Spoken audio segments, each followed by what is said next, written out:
तो चलिए आज हम लोग अध्याय 7 गणित का और प्रश्नावली 7.1 को हम लोग आज बनाने वाले हैं। देखिए बच्चों, कुछ दिन से मैं वीडियो अपलोड नहीं कर पा रही थी क्योंकि 27 जनवरी से मेरी पीजी की परीक्षा है, पोस्ट ग्रेजुएशन की, जो 12 फरवरी तक चलने वाली है।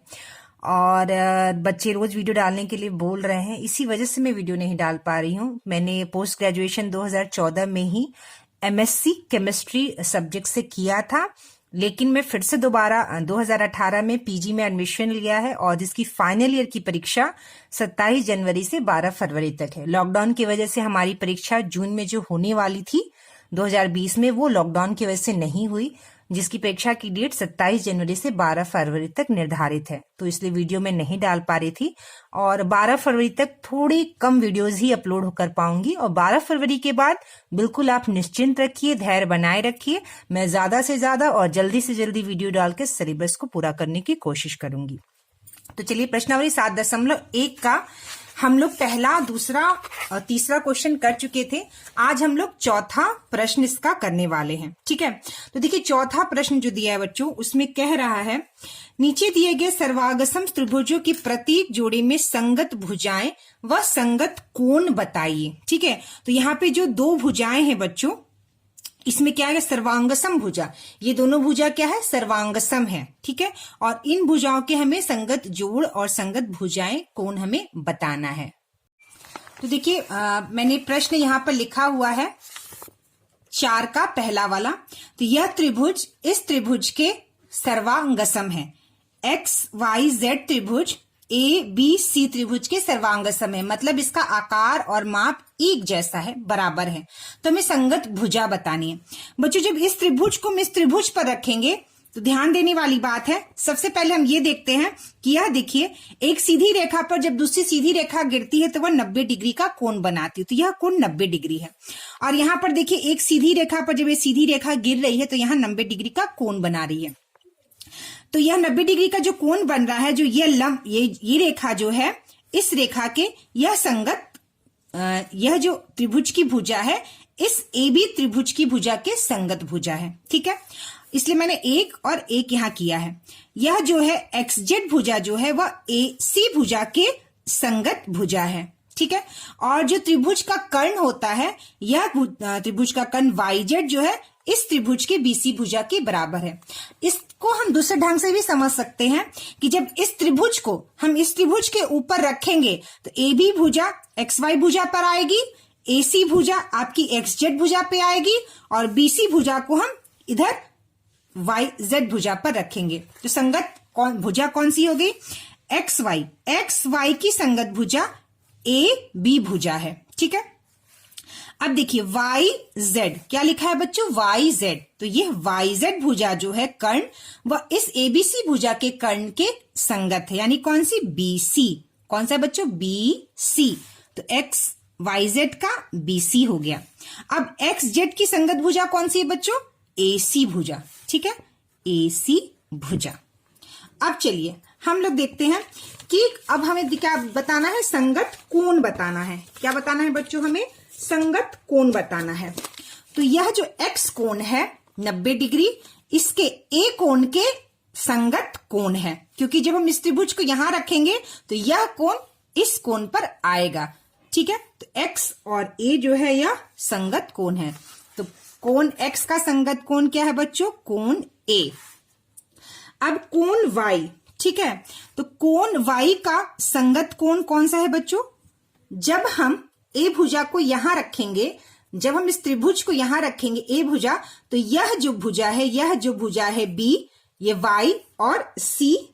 ठीक है, Y और B, YC नहीं सॉरी, Y, कोण Y और कोण B।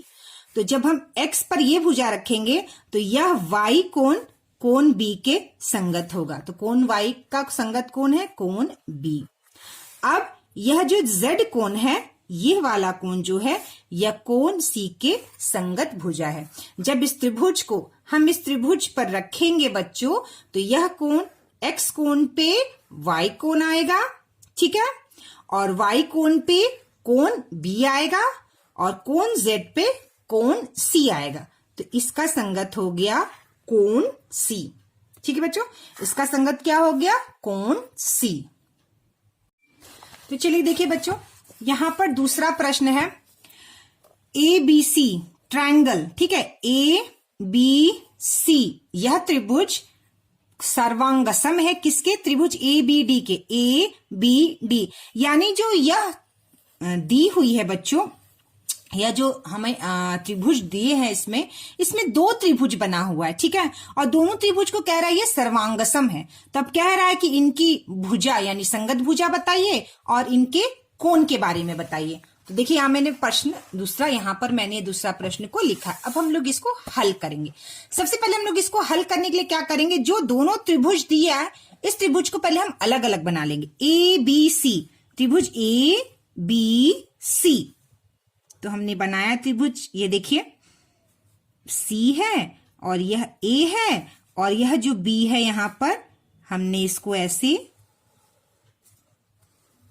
ठीक है, हमने ये त्रिभुज को निकाल लिया, ए बी सी, ठीक है। इस त्रिभुज को क्या किया हमने बच्चों, ए बी सी त्रिभुज को निकाल लिया। अब हम क्या करेंगे, त्रिभुज ए बी डी त्रिभुज को हम निकाल लेंगे। तो जैसे हमने डी बी है तो हमने यहां पर डी और बी बनाया और यहां पर हमने यह देखिए बी ए और इसको हमने इससे मिला दिया, ठीक है, इसको क्या किया हमने इससे मिला दिया। तो यह दोनों त्रिभुजों को क्या किया बच्चों, हमने अलग अलग निकाल लिया। अब इस त्रिभुज को जब हम इस त्रिभुज पर रखेंगे तो हमें संगत भुजा मिल जाएगी, और अगर नहीं भी रखेंगे तो भी हम देख सकते हैं, बिल्कुल हमें संगत भुजा दिख रही है। जैसे यह 90 डिग्री का कोण है और यहाँ पे 90 डिग्री का कोण है। तो देखिए ए बी भुजा का इस वाले त्रिभुज में संगत भुजा कौन सा है बच्चों, यह ए बी भुजा ही है, क्योंकि इन दोनों त्रिभुजों का भुजा एक है, कॉमन है, कौन सा है, ए बी। तो इस त्रिभुज में भी ए बी है और जो यह त्रिभुज निकाला है इसमें भी ए बी है, यानी कि यह एक वन त्रिभुज और यह दूसरा त्रिभुज, यह जो त्रिभुज है इसका भुजा ए बी है और इस त्रिभुज का भी भुजा यह ए बी है। तो ए बी हम बी ए लिख सकते हैं या ए बी लिख सकते हैं, कैसे भी आप इसको लिख सकते हैं। अब है बी सी भुजा, ठीक है, तो बी सी भुजा ये तो हमारा बन गया। अब बी सी यानी यह कर्ण, तो इसका ए डी, देखिए इस त्रिभुज का कर्ण इस त्रिभुज के कर्ण के संगत है, यानी बी सी भुजा ए डी भुजा के संगत है। ए डी भुजा, बी सी भुजा किसके संगत है बच्चों, ए डी भुजा के संगत है। अब ए सी भुजा कह रहा है, ए सी भुजा, देखिए ए सी भुजा किस भुजा के संगत है, तो बी डी भुजा के, है ना बच्चों। ए सी यानी 90 डिग्री का कोण जो सीधा लाइन ऊपर जा रहा है, ए सी भुजा, यह बी डी भुजा के, ए सी भुजा बी डी भुजा के क्या है बच्चों, संगत है, ठीक है, बी डी, ए सी बी डी, ठीक है। अब हम देखेंगे कोण की बात करेंगे। तो देखिए ए बी सी, कोण ए बी सी यानी बी कोण की बात हो रही है। तो यह बी कोण जो है, अगर आप देखिए इस त्रिभुज में, अगर हम इस त्रिभुज को इस पर रखते हैं बच्चों, तो क्या होता है कि यह बी जो है यहां पर आएगा, यह डी जो है सी पर आएगा और यह ए जो है बी पर आएगा, ठीक है। अगर इस त्रिभुज को आप इस तरह से पलट कर इस त्रिभुज पर रखेंगे तो यह बी जो है यह ए के पास आएगा, मैं छोटा सा लिख देती हूं, यह डी जो है यहां सी के पास चला जाएगा और यह ए जो है यह बी के पास आ जाएगा, ठीक है। तो देखिए यह ए बी सी यानी कि कोण ए बी सी, यह कोण जो है इस कोण के संगत है, यह कोण जो है इस कोण के संगत है, बी ए डी। तो यहां पर लिखेंगे कोण बी ए डी, हमने यहां पे क्या लिखा है बच्चों, कोण बी ए डी, यानी कोण बी कोण ए के संगत है, कोण बी कोण ए के संगत है। अब दूसरा कोण बोल रहा है सी, बी सी ए, यानी यह वाले कोण की बात कर रहा है। तो यह कोण डी कोण के, देखिए यह कोण सी कोण जो है डी कोण के, क्योंकि इस त्रिभुज को जब इस पे रखेंगे तो यह कोण डी कोण पर आएगा। तो यह सी कोण जो है या डी कोण के संगत कोण है। तो कोण BCA को हम क्या लिखेंगे बच्चों, BDA, कोण BDA। क्या हो गया बच्चों, कोण BDA लिखिए या ADB लिखिए, आप दोनों लिख सकते हैं। BDA भी लिख सकते हैं और ADB भी लिख सकते हैं, लेकिन जो कोण होता है उसको हमेशा बीच में लिखते हैं। अब तीसरा कोण BAC, यानी यह कोण BAC, तो हम देख सकते हैं यह कोण इस कोण के बराबर, यानी कोण A कोण B के बराबर है। ठीक है, कोण A कोण B के क्या है बच्चों, बराबर है। ठीक है, तो कोण BAC, कोण BAC किसके बराबर है बच्चों, कोण ABD के बराबर है। ठीक है, यह कोण इस कोण के संगत कोण है। ठीक है, तो यहां पर देखिए, देख लेते पर मिला लेते हैं। कोण ABC BCA BAC। ठीक है, तो कोण BAD, कोण B कोण A के बराबर है, कोण C कोण D के बराबर है और कोण A कोण B के बराबर है। ठीक है, तो यह हमारा चौथा का दूसरा प्रश्न हुआ। अब देखिए बच्चों, चौथे प्रश्न का तीसरा वाला, त्रिभुज ABD सर्वांगसम है CDB के, यानी ABD यह त्रिभुज, इसको मान लेते हैं पहला त्रिभुज, और CDB और यह त्रिभुज, दोनों त्रिभुज एक इसके चार में घेरे में है। यह दोनों त्रिभुज एक दूसरे के सर्वांगसम है, तब हमें इसका संगत भुजा और संगत कोण बताना है। ठीक है, तो चौथे प्रश्न को करने के लिए क्या किया है मैंने, देखिए चौथे प्रश्न को करने के लिए मैंने इस प्रश्न को यहां पर लिखा है। ठीक है, तो पहले हम क्या करेंगे, मैंने बताया कि जब भी इस तरह के प्रश्न करने हो तो पहले हमें त्रिभुजों को अलग कर लेना चाहिए, इससे हमें बहुत आसानी होती है। तो हम सबसे पहले क्या करेंगे, पहले त्रिभुज को दूसरे त्रिभुज से अलग करेंगे। यह देखिए AB, यह त्रिभुज D, यानी ABD त्रिभुज। ठीक है, ABD त्रिभुज को अलग कर दिया और दूसरा त्रिभुज जो है यहां पर CD और यह B, मैंने क्या किया, इन दोनों त्रिभुज को अलग कर दिया। ठीक है, तो आप देख सकते हैं यह 90 डिग्री का कोण है और यहां 90 डिग्री का कोण है। जब इस त्रिभुज को हम इस त्रिभुज के ऊपर रखेंगे तो हमें संगत कोण अपने आप समझ में आ जाएगा, मिल जाएगा। और ऐसे भी हम कर सकते हैं, त्रिभुज को त्रिभुज के ऊपर रखकर भी कर सकते हैं। तो यह कोण C जो है कोण A पर जाएगा, DC जो है इस कोण पर जाएगा और यह जो है हमारा कर्ण इस कर्ण पर आएगा। तो देखिए AB भुजा जो है वह किसका संगत कोण इसमें कौन सा है, तो देख सकते हैं बच्चों AB भुजा का संगत जो भुजा है वह DC भुजा है। कौन सी भुजा है बच्चों, DC भुजा, यानी AB भुजा का संगत भुजा DC है, तो हम यहां लिखेंगे DC। ठीक है, अब दूसरा पूछ रहा है हमारा क्या पूछा है बच्चों, दूसरा BD, तो BD का संगत भुजा कौन सा है बच्चों, यह DB, तो BD का DB लिख सकते हैं, या BD बराबर BD भी लिख सकते हैं हम। ठीक है, अब है AD, तो देखिए ये ऊपर वाला जो भुजा है यह नीचे वाले भुजा के संगत भुजा है। ठीक है, तो यह 3 लाइन का मतलब कि यह भुजा के संगत है, यह भुजा के संगत है और यह भुजा के संगत है। जब इस त्रिभुज को हम इस पे रखेंगे तो इस तरह से हमें संगत भुजा पता चलेगी। तो AD भुजा का संगत भुजा है बच्चों BC भुजा, क्या लिखेंगे हम यहाँ, BC। ठीक है, अब हम कोण की बात करेंगे। क्या बात करेंगे बच्चों, कोण की। कोण कह रहा है कोण B, ABD, यानी यह वाला कोण किस कोण के संगत है, तो यह वाला कोण जो है बच्चों CDB के संगत कोण है। किसके कोण है बच्चों, यह B जो है यह D के संगत कोण है। ठीक है, CDB यह कोण जो है इस कोण के संगत है। क्यों बच्चों, क्योंकि जब आप इस भुजा को यहां रखेंगे ये वाली भुजा को जब हम इस त्रिभुज पे रखेंगे तो देखिए यह सी जो है यह ए के ऊपर आ जाएगा, यह कोण सी जो है कोण ए के ऊपर आ जाएगा, ठीक है। और यह बी जो है यह डी के ऊपर आ जाएगा, और यह बी जो है यह जो कोण है डी इस पर बी पर आ जाएगा, ठीक है। तो देखिए यह जब सी हम इसके ऊपर रखेंगे तो यह वाला इस पर आएगा और यह वाला जो है इस पर चला जाएगा। जब आप, क्योंकि हम इसको उल्टा करके रखेंगे ना, जस्ट हम इस वाले को क्या करेंगे बच्चों, इधर हम पलट देंगे, ठीक है।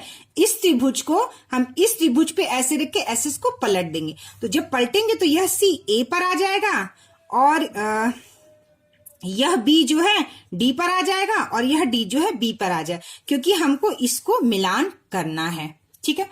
तो देखिए कोण की जब बात करते हैं तो देखिए सी इस पर आ गया और यह जो है डी पर आ गया, तो यह कोण जो है इस कोण के सर्वांग सम होगा, ठीक है। तो कोण सी डी बी यानी कोण बी कोण डी के सर्वांग सम होगा। देखिए कोण बी कोण डी के सर्वांग सम, ठीक। तो हम दूसरा कोण का बात करेंगे बच्चों, बी डी ए यानी बी डी ए यानी यह कोण जो है किस कोण के बराबर है, तो बच्चों यह कोण जो है डी बी सी, यह कोण जो है इस कोण के बराबर है, डी बी सी, कोण डी बी सी, ठीक है। यह कोण इस कोण के बराबर हुआ और यह वाला कोण इस कोण के, और यह वाला कोण इस कोण के कोण संगत है। तो डी ए बी कोण जो है बी सी डी, यह कोण बी सी डी, तो हम यहां लिखेंगे कोण बी सी डी के बराबर है, ठीक है। तो यह हो गया हमारा चौथा प्रश्न। अब बच्चों यहां पर हमें करना है पांचवा प्रश्न। पांचवा प्रश्न कह रहा है दो वर्ग की जिनकी भुजाएं समान है क्या वे सर्वांग सम होंगे। दो वर्ग जिनकी भुजाएं समान है क्या वे सर्वांग सम होंगे। तो हाँ, इसका उत्तर होगा बच्चों हाँ, क्योंकि दो वर्ग अगर इस तरह से है और इनकी भुजा बच्चों समान है तो यह जो है क्या होगा, सर्वांग सम होगा, ठीक है। तो पांचवें प्रश्न का उत्तर क्या होगा, हाँ, दो वर्ग की भुजाएं अगर समान है तो यह दोनों भुजा सर्वांग सम होंगे, ठीक है। अब है हमारा छठा प्रश्न। छठा प्रश्न कह रहा है एक आयत की लंबाई 10 सेंटीमीटर तथा 8 सेंटीमीटर है, ठीक है। एक आयत की लंबाई 10 सेंटीमीटर तथा 8 सेंटीमीटर है तथा दूसरे आयत की लंबाई 12 सेंटीमीटर तथा 8 सेंटीमीटर चौड़ी है। तो पहले हम पहले आयत की लंबाई बनाते हैं 10 और 8। तो मान लीजिए यह जो है 10 सेंटीमीटर है, ठीक है, और यह हम मान लेते हैं बच्चों 8 सेंटीमीटर, ठीक है। यह हो गया हमारा 8 सेंटीमीटर। तो एक आयत यह है और दूसरा आयत कर रहा है 12 सेंटीमीटर तथा 8 सेंटीमीटर।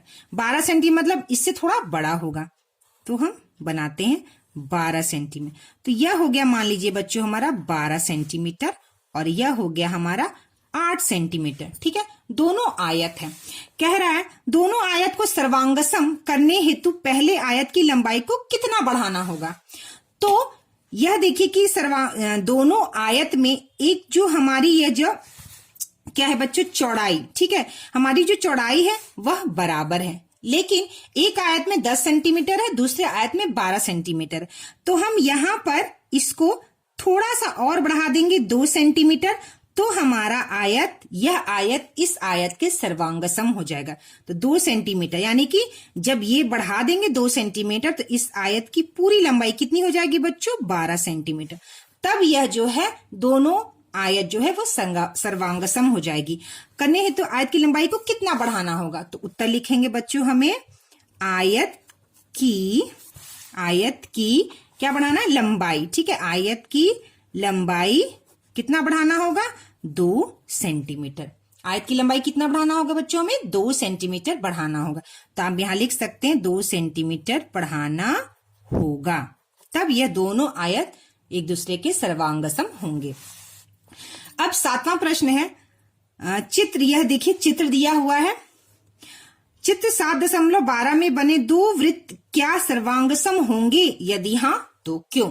तो यहाँ 2 वृत्त बना हुआ है बच्चों, ठीक है, और दोनों वृत्त की जो त्रिज्या है वह बराबर है।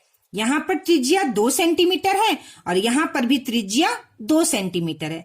तो बच्चों जब किसी भी वृत्त की त्रिज्या बराबर होती है तो वह दोनों वृत्त सर्वांगसम होते हैं। ठीक है, जब दो वृत्त की त्रिज्या बराबर होती है तो वह दोनों वृत्त क्या होते हैं बच्चों? सर्वांगसम होते हैं। यहाँ पे देखिए दो वृत्तों की सर्वांगसमता दी हुई है। ठीक है, दो वृत्त सर्वांगसम होंगे यदि उनकी त्रिज्या बराबर होगी। क्या बच्चों? त्रिज्या क्या होगा बच्चों? बराबर हो, सर्वांगसम होंगे। ठीक है, तो दो वृत्तों की त्रिज्या सर्वांगसम यदि हाँ तो क्यों? तो यहाँ पे हम उत्तर लिखेंगे बच्चों 7वां का,